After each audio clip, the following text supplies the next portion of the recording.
Hello friends, welcome to money content Telugu channel. ఈరోజు మన topic వచ్చేసి స్టాక్ మార్కెట్ అంటే ఏంటి, అది ఎలా పనిచేస్తుందో తెలుసుకుందాం.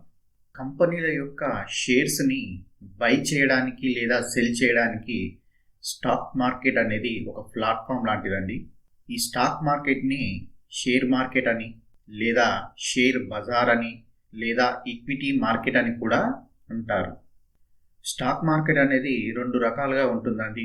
ఒకటి వచ్చేసి ప్రైమరీ మార్కెట్ అంటారు, రెండోది వచ్చేసి సెకండరీ మార్కెట్. మనం ముందుగా ప్రైమరీ మార్కెట్ అంటే ఏంటో తెలుసుకుందాం.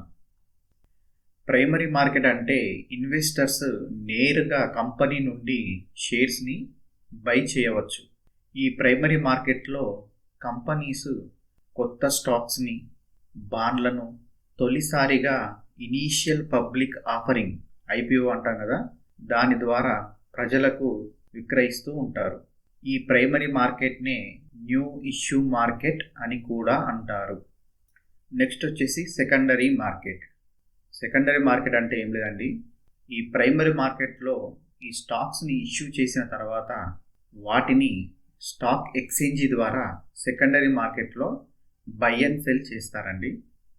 సెకండరీ మార్కెట్ అంటే ఇన్వెస్టర్స్ తమలో తాము సెక్యూరిటీలను బై అండ్ సెల్ చేయడం. ఈ సెకండరీ మార్కెట్ని ఆఫ్టర్ ఇష్యూ మార్కెట్ అని కూడా అంటారు. కనుక మీకు నచ్చినట్లయితే లైక్ చేయండి, షేర్ చేయండి, సబ్స్క్రైబ్ చేయండి, అలాగే పక్కనే ఉన్న బెల్ ఐకాన్ని ప్రెస్ చేయండి. జై హింద్.